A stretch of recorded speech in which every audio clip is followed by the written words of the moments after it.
به نام خدا. سلام و وقت بخیر.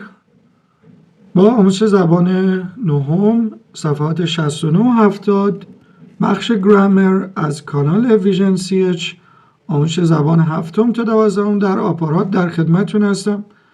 فعلا که یوتیوب رو نداریم، در یوتیوب هم با ویژن سی اچ صادقی در خدمتتون بودم و هستم اگر به هر حال باز بشه، و امیدوارم که این ویدیو براتون مفید باشه.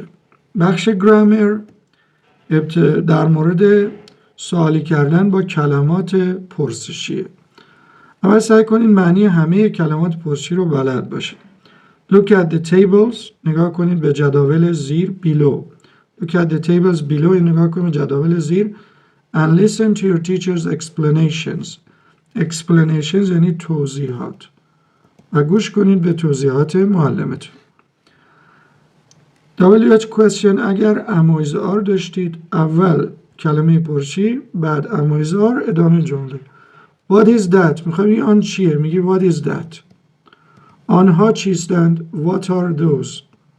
آنها چیستند. این چیه؟ What is this؟ اینها چی هستند؟ What are these؟ میدونید this این، these اینها. that آن چی نوشتم؟ اوکی. ببینید عجله کنید، هر چه قدم بلد باشید اشتباه میکنید. اوکی. this جمعش میشه these، that هم جمعش میشه those. what is this برای this و that is برای these و those are. what is this what is that. what are these what are those.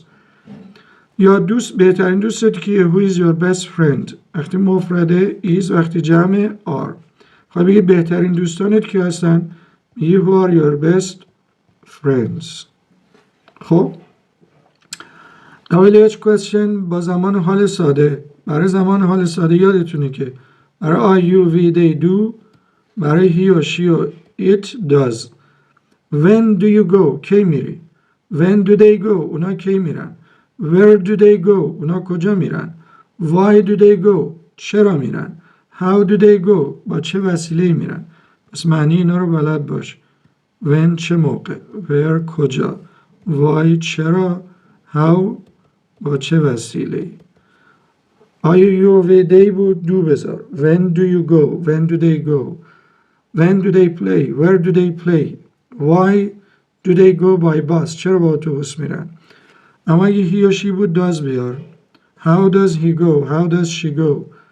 how does he play؟ where does he play؟ where does he study؟ خب یه سری سوال جواب هم اینجا داریم. what do you study؟ یعنی چی میخونی؟ I study French. فرانسوی میخونم. جواب what رو با چی داد؟ French. یکی دیگه ممکنه بگه I study English. what do you play؟ چی بازی میکنی؟ میگه I play football. where کجا؟ where do you live؟ کجا زندگی میکنی؟ کجا زندگی میکنید؟ we live in Marivan. این W باید بزرگ باشه که نمیدونم چرا در این سالها توی چاپای جدید این اصلاح نشده. Where do you live؟ ببینید اگه تو جواب you I گفت، این you میشه تو. سال اولی. What do you study؟ تو چی میخونی؟ I study French. من فرانسوی میخونم. Where do you live؟ کجا زندگی میکنید؟ چرا میگم کجا زندگی میکنید؟ چون تو جواب تو we ما.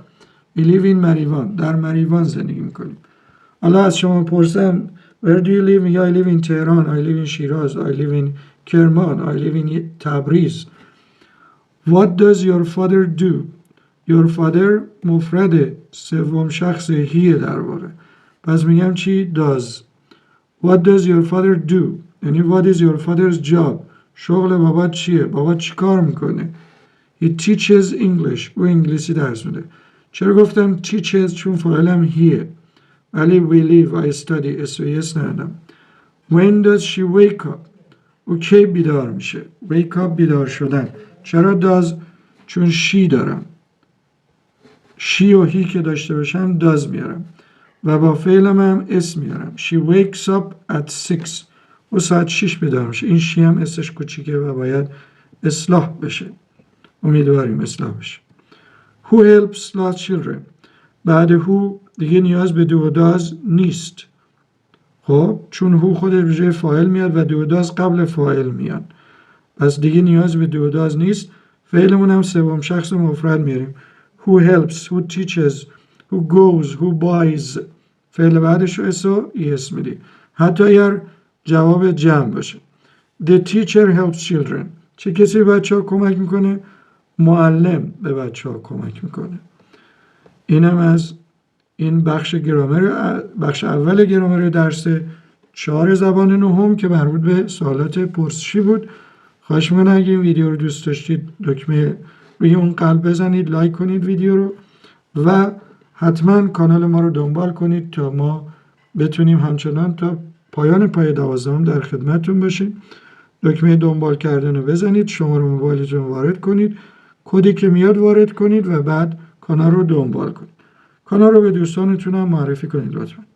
بخش دوم راجع به adverbs of frequency یا frequency adverbs یا قیدهای تکراره. قیدهای تکرار به ما میگن که یه کاری چقدر تکرار میشه.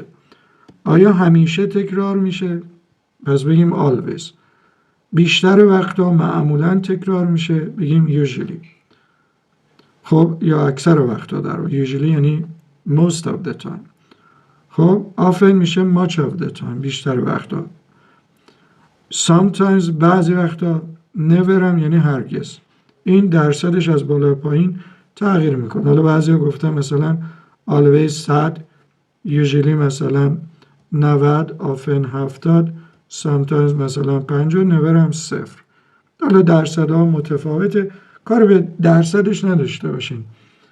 always همیشه، usually معمولا، often اغلب، sometimes بعضی اوقات، never هرگز.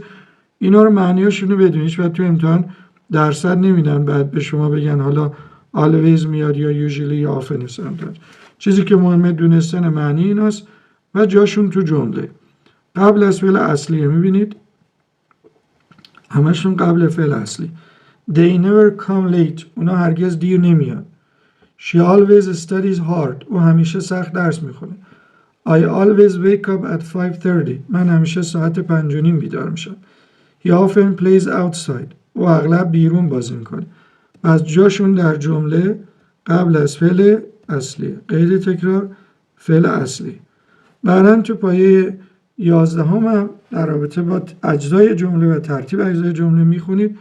اونجا یاد میگیرید که اگر فعل جملهمون مثلا اموزار بود، مثلا میخوایم میگیم با آر همینه بگیم، میگیم they are never late. اول اموزار میاد بعد قید تکرار. پس قید تکرار قبل از فعل اصلی بعد از اموزار.